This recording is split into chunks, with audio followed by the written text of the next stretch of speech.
Yeah, it's done. You're done.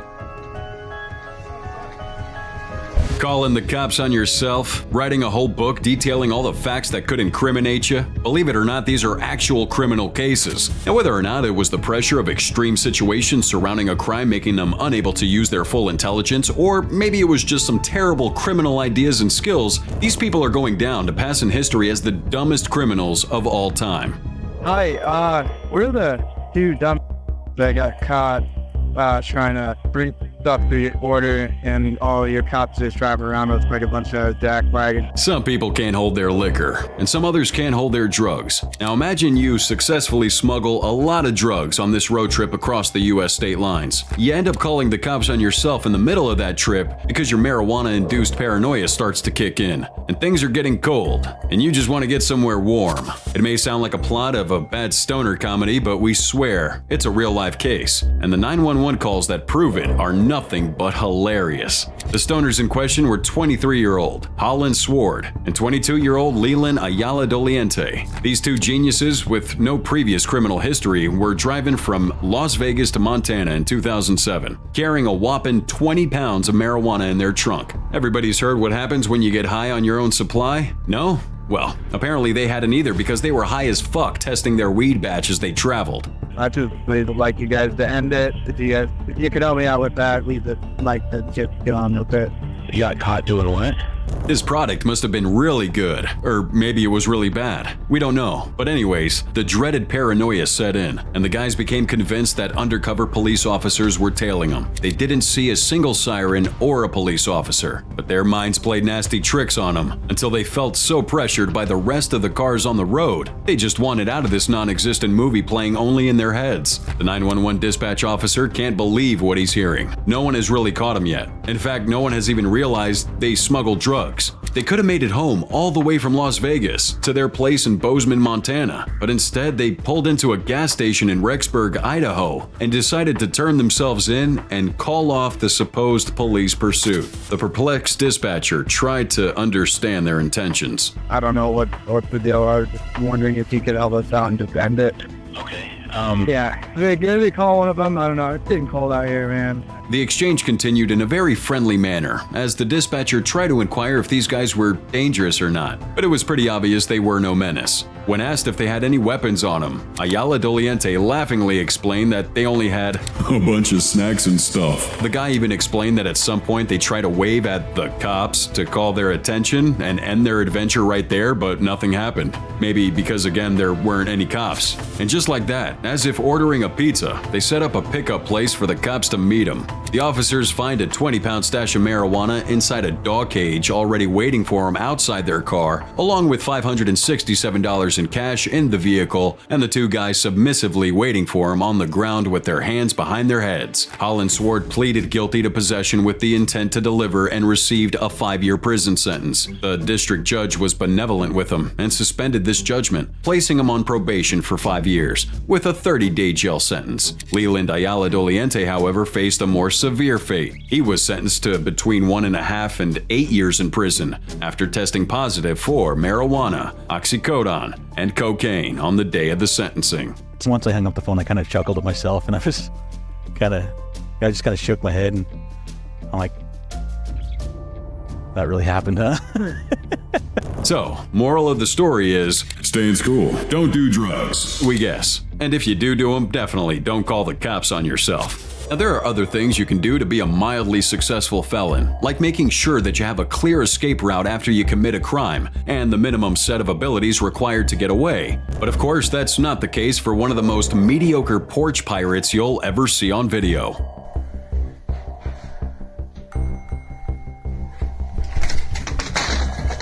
Yeah, it's done. You're done.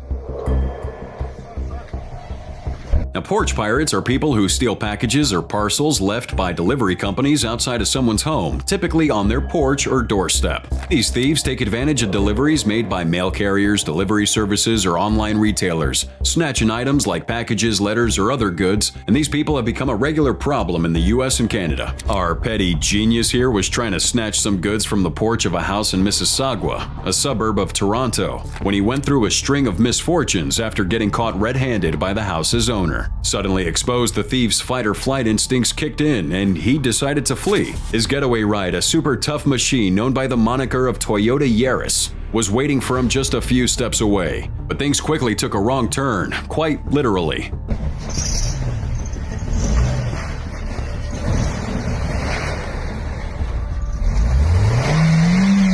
You're done. Cops is coming.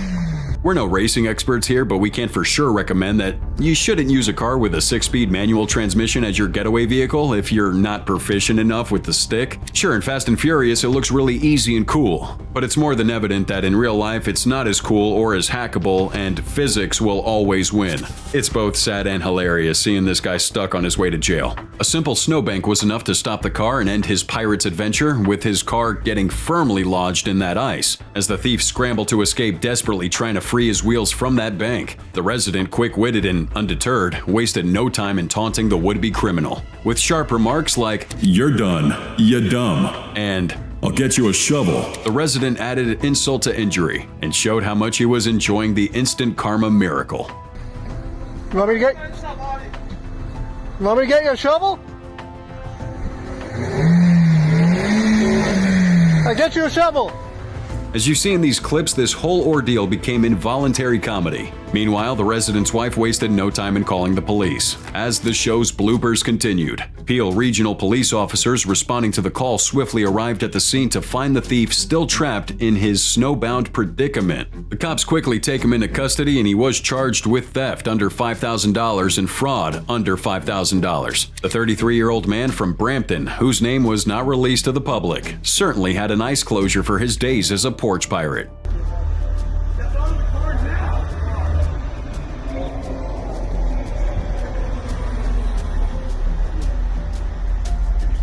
Now, another lesson to follow if you're actually trying to be a delinquent and, let's say, rob a bank, would be to get an actual gun you can use for your criminal endeavors. 47-year-old robber Andrew Fernandez would agree with this after miserably failing in his attempt to get some quick cash from Lloyd's Bank in Colston, Croydon on November 27, 2013.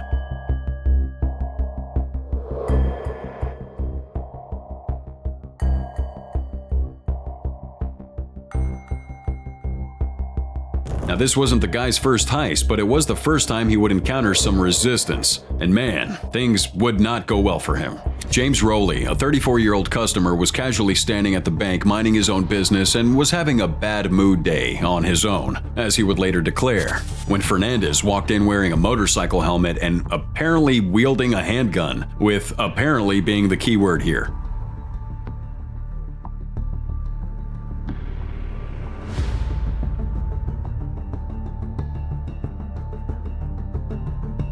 Fernandez threatened the cashier with the firearm as he demanded money, but Rowley noticed something wasn't right. Noticing the guy was using a fake gun, he went full hero mode and decided to confront the assailant, telling him to leave the premises. Fernandez tried to ignore him and persisted in his threats towards the teller, but something must have clicked in his brain because Fernandez changed his mind and just ran out of the scene in hopes of reaching his push bike outside. Maybe he understood that he should have done some shopping first at the gun store to get a real working tool that could scare people instead of inspiring laughter.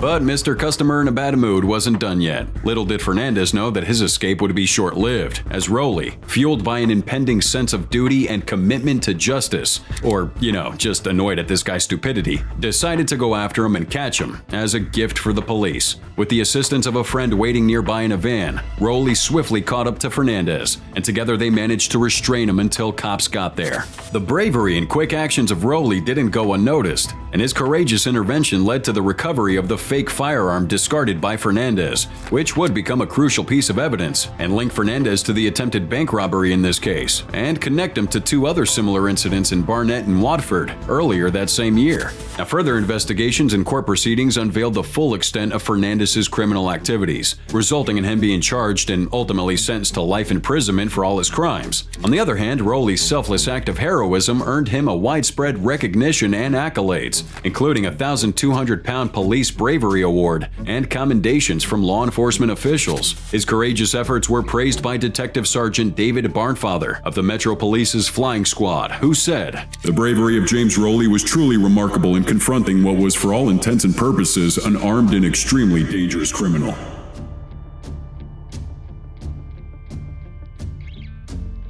Later in court, Mr. Rowley said, When I saw him enter the bank waving the gun around, making demands, I just acted on instinct. I thought that the gun wasn't real, and therefore I knew I had to act. At the time, I didn't think it was brave. I thought it was my duty to get involved. Ignoring it was not the answer. I told him to leave, and then he tried to escape. I immediately thought, no, he's not going to get away with this. So I chased him with the help of my friend, holding him down until the officers came along. Now, it's not just about dumb criminals who attend their own crimes unprepared, but also about dumb crimes that seemingly go nowhere, like the one perpetrated by Roberto Daniel Arroyo, a 33-year-old man from Salinas, California, who was caught on home surveillance, engaging in bizarre behavior at a stranger's home. The suspect was licking the doorbell of a family home for 3 hours and, relieving himself in the front yard. Nope, we're not kidding.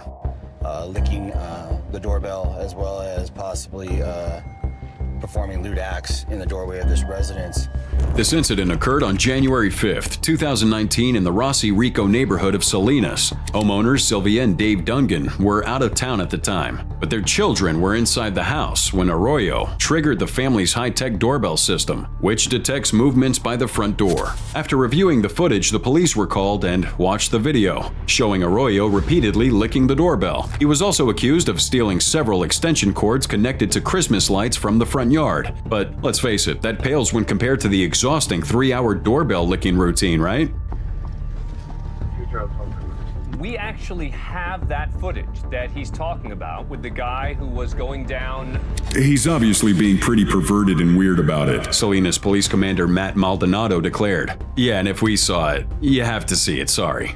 Anyways, after getting the disturbing footage, the police department spokesperson Miguel Cabrera said that in the case of getting caught, Arroyo would face charges of prowling, theft, and probation violation. We have no theory as to why he did this. The theft charges stem from Arroyo removing extension cords from the victim's residence. We're familiar with Arroyo from previous encounters, and officers were able to identify him as soon as they saw the clear images. Homeowner Sylvia Dungan took it pretty lightly and remarked, This just kind of reinforces how important it is to have security within your home. You kind of laugh about it afterward because technically he didn't do anything. I wiped it down with 4 medical grade. Okay.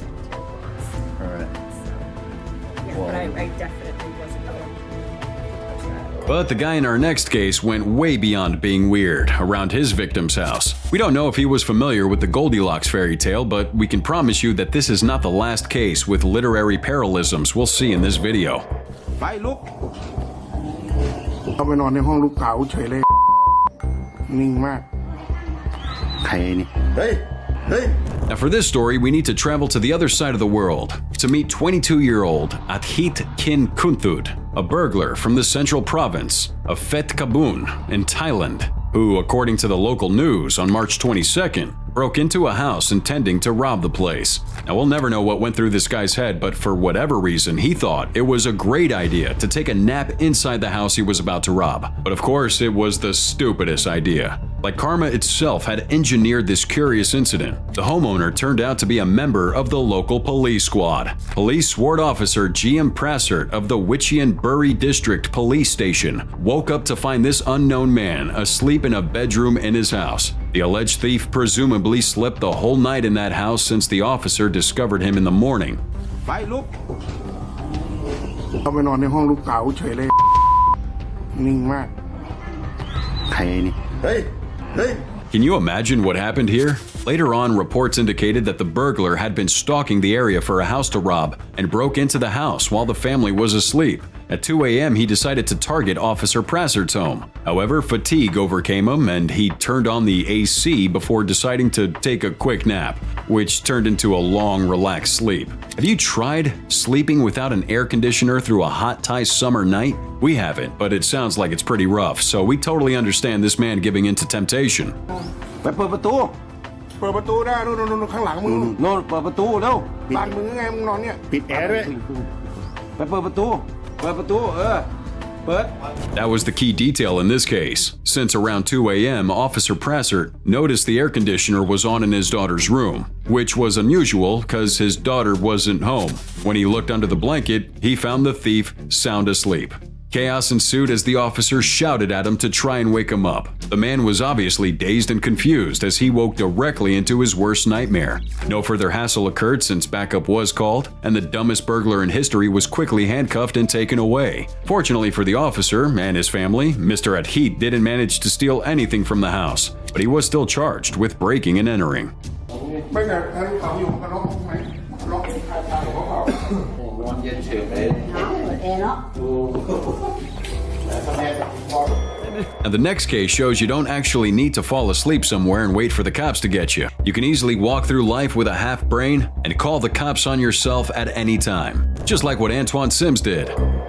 You see, Mr. Sims here had committed a more serious crime, alright? And instead of keeping an eye on his surroundings, trying to lay low and stay away from the cops, he did exactly the opposite. In August 2022, this 24-year-old man from Georgia couldn't let go of a minor brawl at a McDonald's and called the very cops who ended up arresting him. It might sound a bit too far-fetched, but this guy didn't really think any of his actions through. The sign is saying that you're not going to come back to the property. So you'll fill this part out? Can I see it, sir? Yeah. You come over here, man. No, I'm afraid of y'all, sir. Why are you afraid? 3 years, sir. Let's rewind a bit to see why he's so afraid of the cops and what he did in his past before snitching on himself, shall we? He was sought after for failing to appear in court in a 2018 case in which he, along with 2 others, stands accused of setting fire to a car containing a woman's body following a failed drug transaction that escalated into a gunfight. Now, Sims was among 3 individuals charged with the homicide of Adalisa Muratovich in Johns Creek, Georgia. Allegedly, he transported the deceased woman's body to a nearby subdivision and ignited the car with her inside of it after she was struck by gunfire during a marijuana purchase from him. Sims was out on a $275,000 bond issued in February and was supposed to enter the final plea on July 26th, but never showed up. Okay, back to 2022. Antoine is trying to eat a nice meal at a McDonald's as he sports a fancy monitoring cuff in one of his ankles. A regular day for the man, except that this time, he got a set of cold fries with his burger, which, of course, is unacceptable. He decided to go full Karen and ask for the manager, but never got what he wanted. And this is when it gets crazy. The situation escalates and the guy decides to call 911 to complain to the police about getting cold fries and being banned from the establishment. You know what I'm saying? So now our food is sitting there cold, so when I come up, I say, I try to fry. The fries they're lukewarm, but they're not hot. Okay. You know what I'm saying? So I just ask them, can we get some fresh fries? In cases like this, Karens are usually arrested for going nuclear, but all Antoine needed for the weight of the law to fall over him was at a background check's distance. We don't really know what he was trying to accomplish here. Maybe he wanted a refund or a new set of hot fries, but the owner had enough of him and requested to ban Mr. Sims from ever returning to his restaurant. Yeah. I don't want to back in here. Okay. If you want to give me his card, I'll give you this refund. Okay. Well, you're not going to give him any more food. You're not going to remake it. Okay. I mean, it's your business. You're right. I'm just asking. Kennesaw police officer David Buchanan later declared that the owner said he was cursing at him and wanted him to leave and to be issued a criminal trespass warning. By this point, things had gotten too far and some paperwork needed to get done. It seems like Antoine never thought even for a second that they could run his name through a police database. But that's exactly what happened, of course. Despite being out on bond, the new confirmed suspect had a warrant out of Fulton County for failure to appear and was immediately described by dispatch in a not so attractive way. License status: suspended, 24-year-old male, wanted person, caution, violence, armed and dangerous. The police officer tries a soft approach by telling him to sign a document, but the slow gears in Mr. Sims' mind seemed to have taken him to the inevitable conclusion. He was in trouble. When the anxiety was too much to bear, he made the dreaded question, "Am I under arrest?" And yes from the officer was enough for him to execute a clumsy attempt at escaping. A brief run and 50,000 volts later, he's on the ground, fried and ready for takeout. Contact backside! Taser deployed! Taser deployed! Now, if you can't believe the plain stupidity displayed by Mr. Sims, maybe you should see what happens when a stupid criminal tries to outsmart everyone else. Because that's exactly what happened with Christian Bala. But hey, he ended up inspiring a movie starring Jim Carrey. And no, we're not kidding. Nie wiem, skrzynie listów, falek. To są marzenia każdego autora, które akurat w moim przypadku się spełniły. Let's see. It's 2007. Polish pulp fiction author Christian Bala was sentenced to 25 years in prison for orchestrating and executing the murder of Dariusz Januszewski, a small business owner in Wrocław, Poland. Januszewski's body, discovered floating in a lake in 2000, had been horribly tortured, starved, and bound in a way that prevented escape. For 3 years, the Wrocław police were stumped until a detective found clues linking Bala to the murder. And here's where the case becomes stranger than fiction, because the evidence found wasn't only physical. It turns out that Bala spilled the beans on himself within the pages of his first novel, Amok, published only 3 years after Januszewski's death. We don't know if it was a sick act of pride or just plain stupidity, but the novel's chilling details mirrored the real crime, suggesting Bala had written a fictionalized confession in this novel. I tightened the noose with all my strength, holding the kicking with one hand, and with the other, I stabbed her above her left breast. Pana cechuje narcyzm, egoizm, jakieś chore ambicje. Jak się pan do tego odniósł w ogóle? Nie wiem, na której stronie są chore ambicje. After the police tied all the loose ends together, the court found Bala guilty, driven by jealousy over a suspected affair between Januszewski and Bala's estranged wife. Despite Bala's insistence that his novel was purely fictional and based on reports he had seen in the media, physical evidence indicated otherwise. Just like in the book, he had called Januszewski on the day of his disappearance and sold the victim's mobile phone online shortly after the murder. It was a sloppy crime by an amateur criminal and writer who apparently took too much pride in his heinous crime. Initially, Bala's conviction was challenged, leading to a retrial in 2008, which upheld the original verdict and sentence. The case captivated Poland, blending crime, literature, and media sensationalism. Bala's notoriety surged, and Amok saw increased sales as readers searched for clues within its pages. Dziennikarzami, reporterami. Cieszyło mnie to, że jest to zainteresowanie, ponieważ zapewniało mi to pewien poziom bezpieczeństwa. But Bala's story and stupidity while running amok didn't end with his conviction. While in prison, the guy started working on his second novel, Deliric, which police suspected could be tied to plans for another murder. As unbelievably as that sounds, the police found further incriminating evidence on his computer regarding his plans. His macabre tale inspired various media adaptations, including David Grann's investigative article, True Crime, in The New Yorker. Later featured in the book, The Devil and Sherlock Holmes, Tales of Murder, Madness, and Obsession. Grann's article was optioned for a film, resulting in Dark Crimes, shown at major film festivals before its US release in 2017. Where Jim Carrey's attempts at a Polish accent in a murder mystery thriller weren't too well received. To nie oznacza, że uważam siebie za mordercę, bo licencjonowałem takie prawa. Nie, zarobiłem na tym, kim jest. Ja, Christian Bala. Even after being convicted, Bala insists that the fact he sold the rights of a novel in which the murderer goes by his actual name and is evidently guilty doesn't contradict reality, where he still pleads as not guilty. This guy has no shame at all, does he? At least all the revenue from these deals went straight to the victim's family.